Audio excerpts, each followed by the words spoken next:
Anthony. Hey. Hey, guys. What's up? Guess who's back? We back. Oh, my God, the dead has arisen. Oh, baby. Lots to talk about. Oh, lots to talk about, have we? First of all, thank you so much for tuning in. We had a 2 weeks hiatus, which we'll get into. But before we do, hey guys, be sure to like this video, subscribe to the page if you haven't, turn the notification bell on so that you always know when we have a new video, and keep the conversation going in the comment section below. Yes. Oh, we can't wait to talk to you guys. So if you were not following us along on IG, which we'll link the IG information as well. Yes. The VID took us out. Yes, it did. Yes, it did, girl. Yes, it did. Yes, it did, girl. Yes, it did. We escaped her stronghold for over a year, and then finally she was like, shot. I'm here now. I am here, and y'all got it.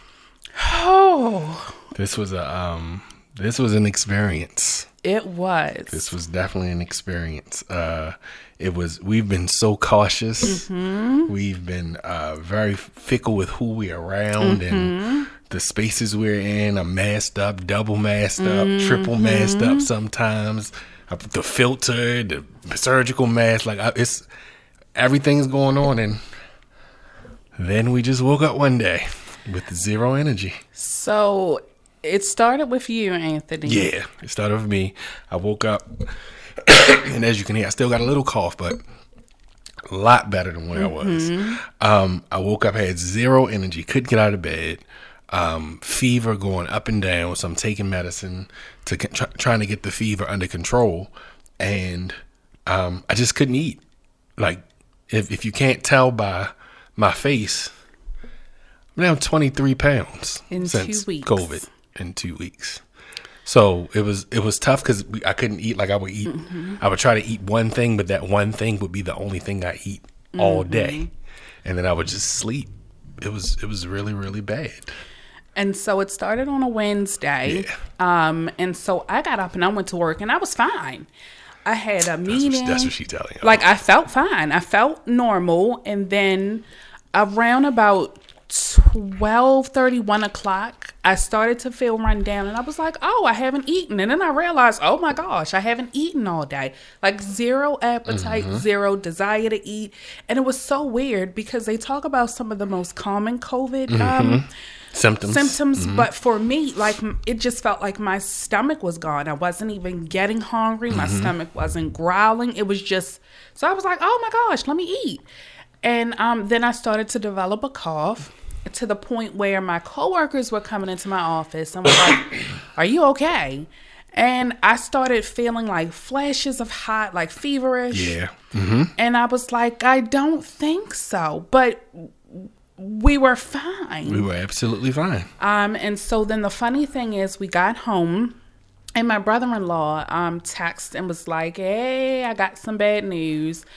Mind you, when I was at work, I was telling Anthony, I think you need to go get a COVID test. So when our brother-in-law texted and was like, I got some bad news, I was like, please don't say it's not so, because we were all together for Easter. And it just went downhill. By the time I got home, and it hit so fast. It was super duper fast. I got home, I took a shower, and then that was it for the night. Yep. Like, I was just sleep. And this was like 4:30. And then Thursday, we just were sleeping all day long. I think that's when I went and got a COVID test. I pulled myself out the bed, drove up to CVS and got the COVID test. And I was like, all right, I'll get my results. And I think, what was it, 2 days? It took 2 days. No, I went on a Wednesday. You went on Wednesday. Because I got the results on a Friday. And the results were negative. So I was like, all right, I skipped COVID. Maybe this is just a cold. Like, maybe I got the flu. I don't know what this is, but we'll get over this. And I was, gung-ho. And then I went on Friday and got tested because it just, I started, like, my bones hurt. It's the weirdest thing. Yeah. It was like my body, when I was trying to breathe, was hurting. And we had two different sets of symptoms. Like, her symptoms were nothing related to what I was going through. Mm-hmm. So she was just like, yeah, I just don't feel like myself. And I'm like, I feel like I'm dying. I don't know what you mean you don't feel like yourself. Like, I feel like y'all need to evacuate. Like, this is bad. But it was just the flu. So maybe laying at sleeping at separate ends of the bed. Right. If it's the flu, I don't want to give it to her. And she might got it, but let's not give it to her. But anyway, so your symptoms, you went on Friday. I went on Friday, and then I got my results on Sunday. And I already knew before I got it that I was positive.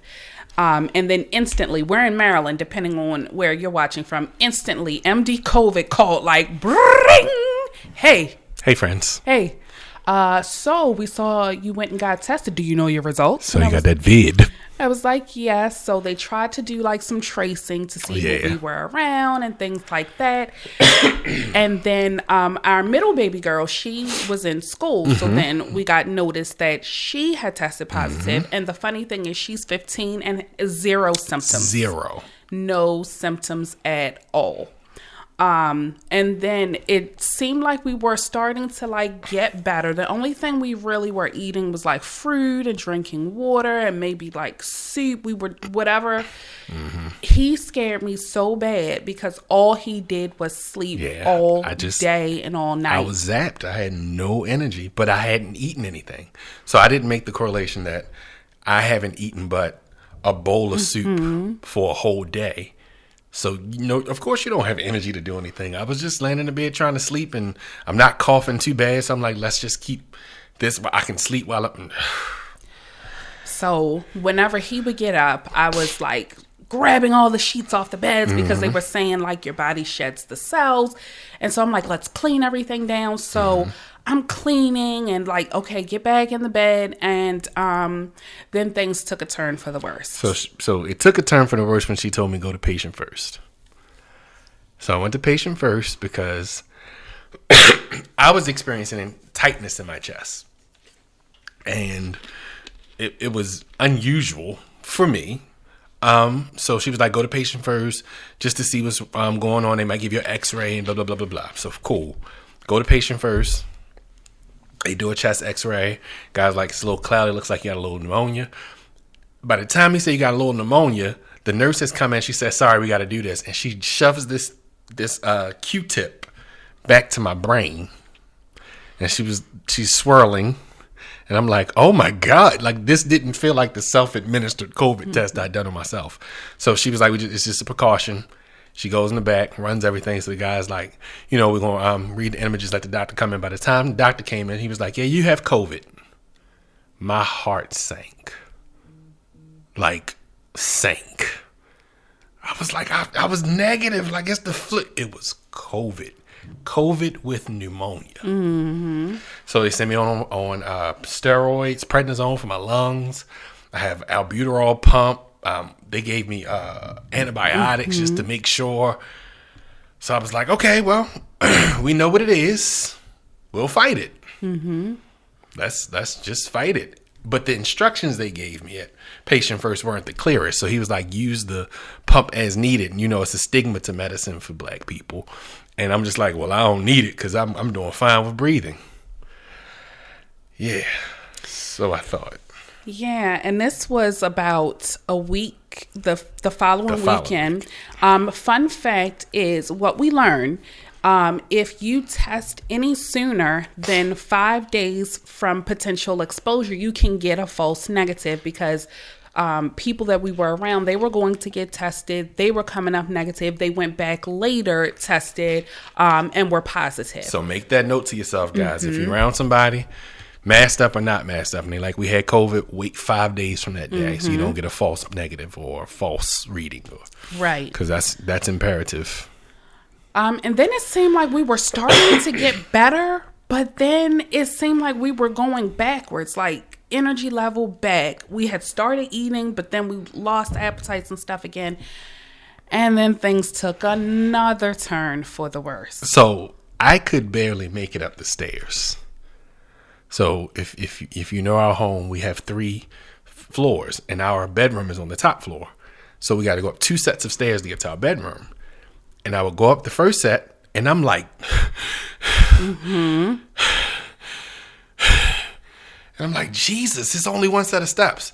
Get to the middle of our stairs, and I'm just like, I got to sit down. And I would sit down on the step, and then I would get up and come upstairs, and I'm like hyperventilating almost, like I can't breathe. So this is Saturday night.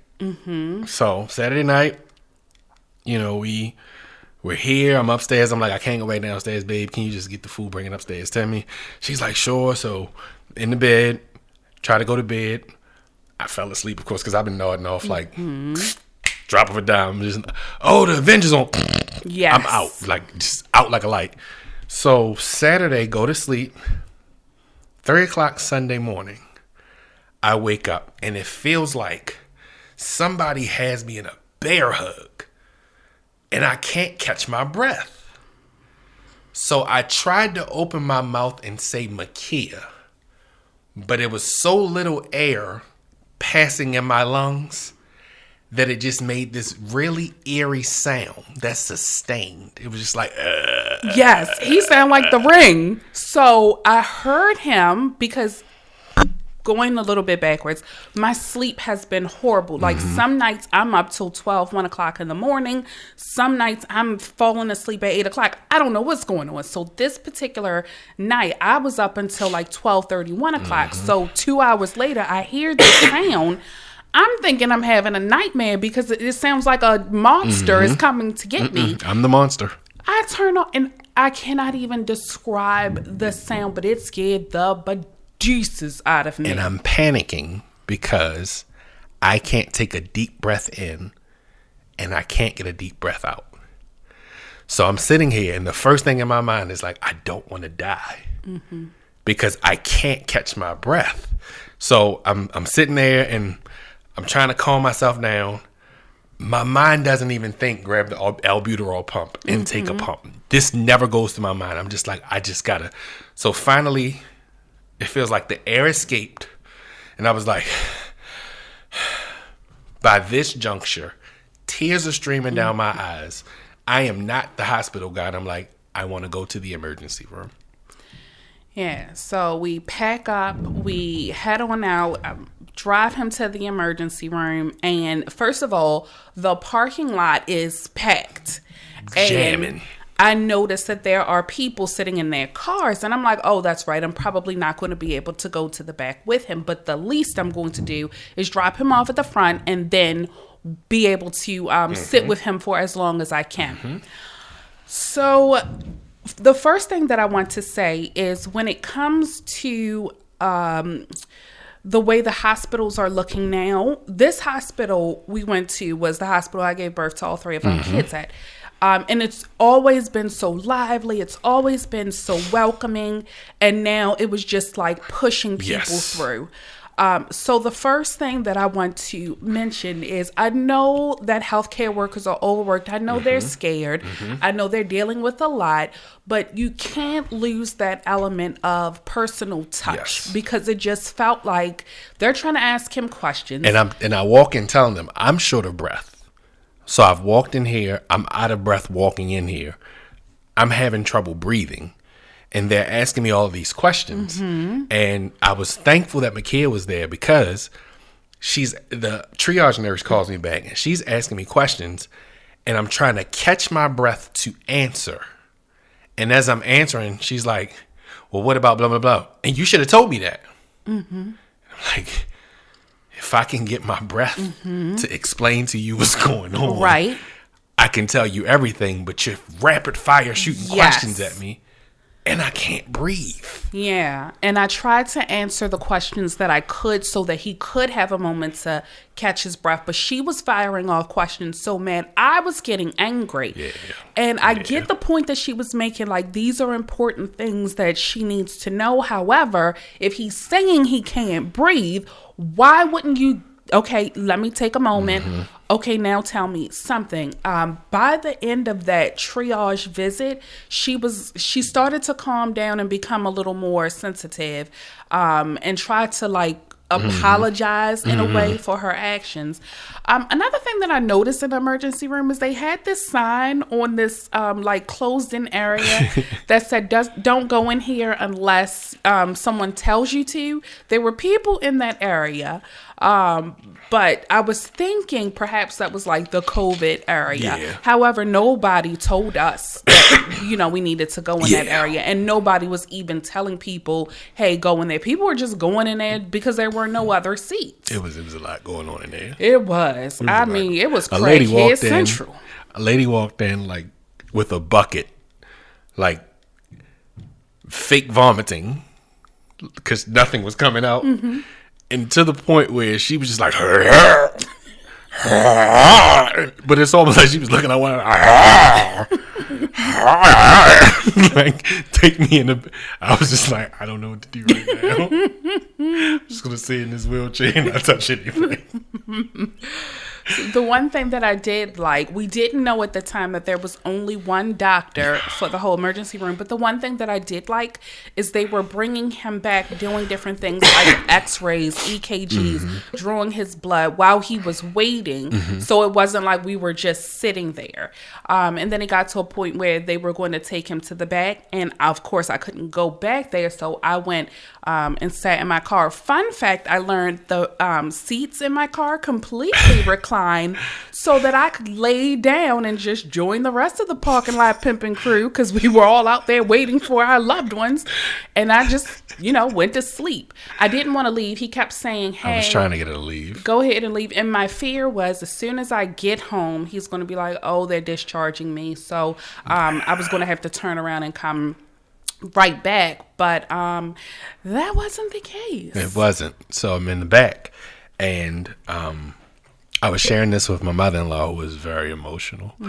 And sitting in the back as a COVID positive person, everybody wants to be safe. So nobody's interacting with you.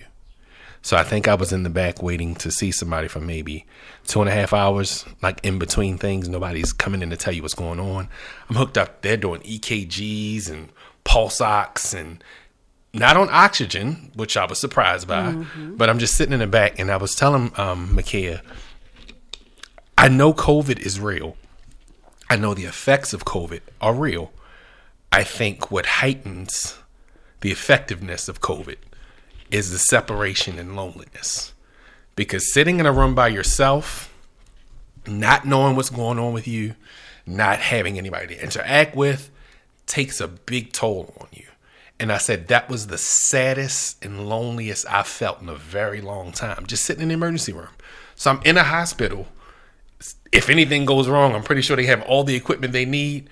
And I still don't feel like I'm getting help because I'm just here lonely. Like nobody's saying, hey, this is what we're doing. This is what we're waiting for. It's just they pop in when they're ready to do what they got to do. It's so. And I understand, we understand I do. that there's a lot going on. And from the doctors and nurses' standpoint, they're working and doing so much for so many people. Totally get that. But the one thing that you don't think about is these people who can't sit back here with family members, who aren't being told what's going on. Hey, we're about to do this or we'll be in.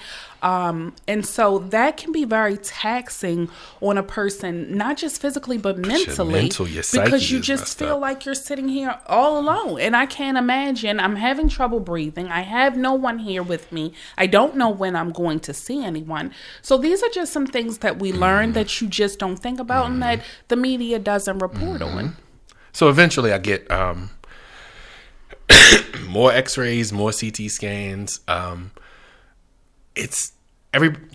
was saying to my kid, everybody wasn't as clear in their communication, but they were saying a lot. There was a lot said, but nobody was being direct with about anything. So they're checking me for blood clots. I don't know why. And all this is going on. So finally the doctor comes in. He's like, your oxygen levels are low. We want to keep you for observation overnight. So I'm like, I don't. Like I felt defeated because I'm just going to be sitting in a room all night by myself, not knowing what's going on, hooked to all these machines. So we get into the room, and ish fun fact, I know my wife. They assign me to my room. They take me to my room. They give me a gown and the little footies. They make yourself comfortable. So I'm in the room for about 2 hours. I'm exhausted because I've been up since 3 o'clock in the morning. I can't go to sleep. I haven't been to sleep. So I'm sitting there, and then the nurse finally walks in. And as the nurse walks in to take my vitals, the nurse's assistant walks in, and she's like, "Is he on isolation?" And the nurse was like, "I'm pretty sure he is. This is the COVID unit." So she looked up, the assistant went to the computer. She's looking at the system. She's like, "It doesn't say isolation. We just got a phone call about him. We almost had somebody come up here to visit him." And I was like, that was my wife. So on my side, he texted me his room number, and I was like, okay, because I knew he was alone. So I'm grabbing his iPad, his cords, everything that he needs. I'm putting together a little wash bag for him, clothes, snacks, all of that. So, and we're going to have movie night in the hospital. And I don't even know what I was thinking. Because I'm like, I got COVID, he got COVID. We can COVID together. So something said, Makia, call before you drive all the way back up there. So I called, and I was like, hey, what time are visiting hours over? Because I want to come and visit patient. And I said the room number. And she said, oh, visiting hours are... Hang on a minute for me, sweetie. So she must have went to ask because he wasn't in the system as isolated. So I was going to come on up there because I figured, he was going to be by himself. And, the little TV remote that they give you in the hospital. With the sound through. Yeah, I was like, and we have been watching so many movies. We've watched some really good movies. Yeah. So I wanted to keep that party going and bring the party on up to him, but I was like, access denied. Only my wife. So we get everybody gets settled, and I had the episode I had at 3 o'clock in the morning. I had again at 5 o'clock in the evening, but it was a nurse in the room with me. Miss Nurse Marianne, and I'm like, the sound is coming out, and it made her panic, and she's looking around, and I was like, I can't. This is what happened this morning. I can't breathe. So she hooks the machine to my finger. She's telling me like, calm down. Look at the oxygen level. Your oxygen levels are good. You're breathing, and then she does something that I'm pretty sure most nurses haven't been doing, and it really did something for me. She took her hand and put her hand on my back and started rubbing my back and said, just calm down. Calm your breathing. And that was the most impactful thing that occurred in that entire hospital stay. Because that moment saying, you're breathing, look at your oxygen levels, you are fine, you're panicking. And I was like, Jesus. And I'm looking at the numbers like, I am breathing, like I'm getting oxygen. But this feeling, and she was like, just calm yourself down. Nurse Marianne, I saw her one time. I'm going back to that hospital to take that lady flowers. Like I have to, because that was the personal moment I needed in the hospital. Mm-hmm. Because it just felt like everybody else was like, oh, you're gonna be all right. Hit that little pump right there real quick. And you are like, and it was just like, that was just a different moment. So all of this happens. I finally get settled down. And I'm like, I'm going to sleep. And that's when everybody wants to see you. Mm-hmm. Someone came in that room every 2 hours to do something. A guy walked in with cough medicine. Somebody walked in with albuterol pump. One nurse walked in and he just stabbed me in my stomach with something, said, this is going to help you not have blood clots. It's 2 o'clock in the morning. I can't comprehend nothing you are saying right now.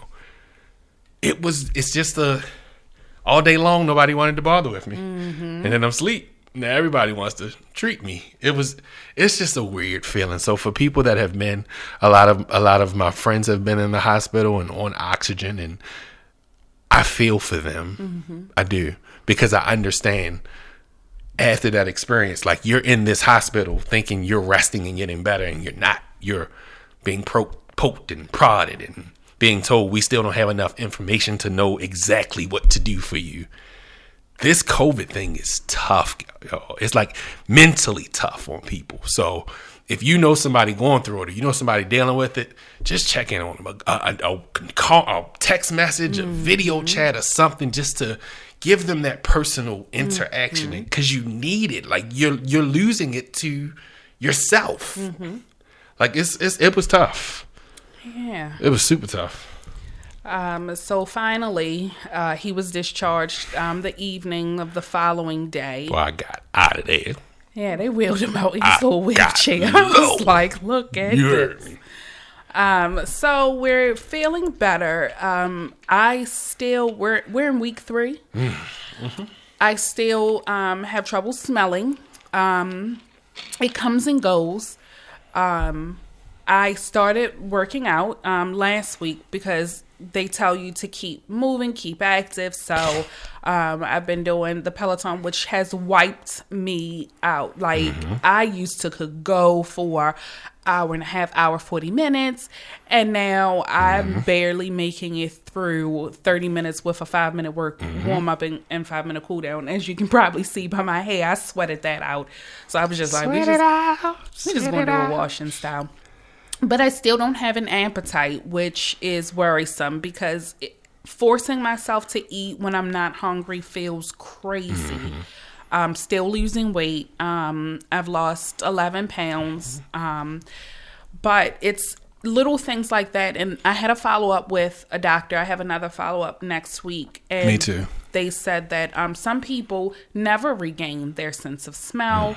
And that it could take 2 to 3 months for us to feel any resemblance of normal. So still get tired every now and then. I'm a mind over matter, as Anthony will always say. So I'm like, I'm fine. I'm going to get up and work out. That's what she told us out that first Peloton day. It was like, this bike ride was hard. It was. I was like, I used to do this. So we just wanted to share story time with you, let you guys know how we were doing. Yeah. Just some things that you may or may not think about. We've had some friends who were in way worse situations, who were in the hospital for 19 days, coming home on oxygen, and we all checked in with them. We've had some amazing friends who have sent us care packages, Instacarted food to us. We are so appreciative of all of you guys. And you guys have been great with the comments and the well wishes, and it doesn't go unnoticed. It was definitely heard and felt. Yes. So, do you got anything for us this week? I do. Thank you, Nurse Marianne. Like that I will harp there forever, because Nurse Marianne reminded me of my mother-in-law, and her approach to nursing was, I understand that people need people, and that meant a lot. I'll never forget that lady, because it has helped me to get better with my breathing, just by hearing her say, when you have the moments when you're psyching yourself out like you can't breathe, just calm down and calm your breathing. So thank you, Nurse Marianne, and all the other nurses out there that understand the element of people that's involved with giving care to people in hospitals. Thank you so much. That's all. That's it. That's all. Nurse Marianne. Aw, thank you, Nurse Marianne.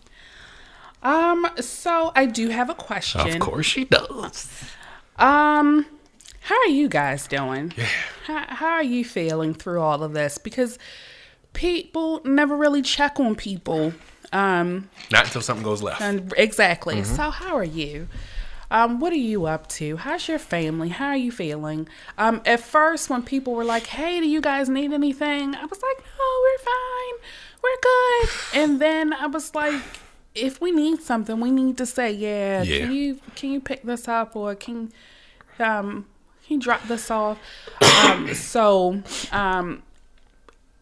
Just don't be above asking or accepting assistance. Accepting assistance. And just check on people, your strong friends, your sick friends, people you haven't heard from in a while. I just started going through, sending text messages to everybody. How are you doing? Because this is lasting a lot longer than we expected. Indeed. And it seems like sometimes it gets better, and then it seems like it takes a step back. Yeah, I was very surprised that we had been doing so well. And then poof. So how are you? That's all I've got. Comment below, let us know how y'all doing. Yeah. And if you need anything, let us know. Yeah, man. You know, Amazon drop off everything. They sure do. I done ordered so many bottles of essential water and Still waiting for my midget though. So this was a great episode. This was a good episode. I missed you guys. I missed y'all, man. This was a setting up today. It's funny. So we're gonna look a little strange and off because I'm just looking like the setup's off. The more I look at it, I'm like, hey, listen, we got it done. We're here. We recorded. We got it done. But we definitely missed you guys. Missed doing this. We weren't going to go 3 weeks. If I had to get on here with my mask on and just go for it, we was going to go for it. But I already got it. So who was you protecting? I was protecting the microphone and the equipment. Okay. I ain't want to cough.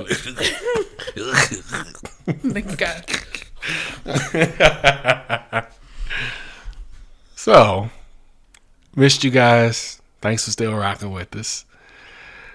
With that, I'm Ant. And I'm Lakia. And thanks for stopping by to talk some issues today. Bye.